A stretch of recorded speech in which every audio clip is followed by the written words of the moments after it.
हमारे ऊपर प्रभु की कृपा है ये हम कैसे पहचाने? ये 8 लक्षण प्रकट होने लगते हैं जिसके ऊपर प्रभु की कृपा होती है। हमारे ऊपर प्रभु की कृपा है ये हम कैसे पहचाने?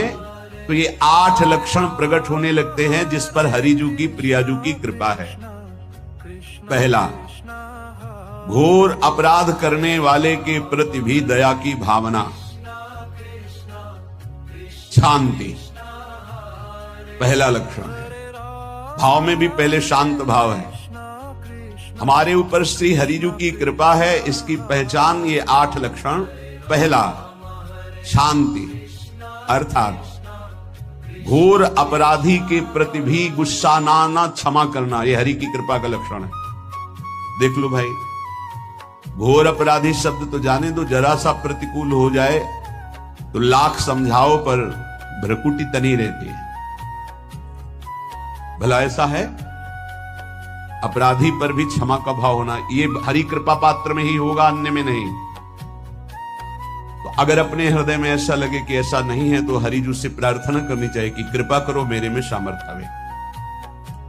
दूसरा, अनुसूया, वो किसी भी के प्रति कभी भी कोई दोष दर्शन ही नहीं करेगा। दोष कथन, दोष श्रवण की तो बात जाने दो। अनुसूया, दूसरों के गुणों में दोष ढूंढना ये नहीं होता, हरि कृपा पात्र में नहीं होता। ये सब भजन के नाश करने वाले।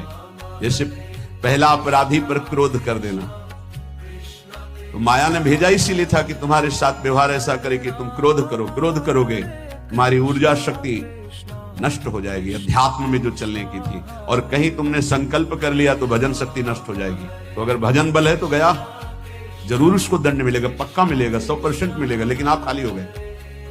ना भजन करने की वृत्ति रहेगी और ना भजन रहेगा, दोनों बात। अनुसूया, किसी के सद्गुणों में दोष देखना, गुणों में दोष ढूंढना, ये हरि कृपा पात्र में नहीं होता। ये बहुत मंगलमयी बातें हैं जिससे हमारा भजन मार्ग पुष्ट होता है। तीसरा, वो बाहर से और भीतर से पवित्र रहता है, हरि कृपा पात्र। शौचाचार का ज्ञान होना चाहिए, वस्त्र आपके पवित्र होने चाहिए, ये बाहरी जल रज आदि के द्वारा बाहरी पवित्रता।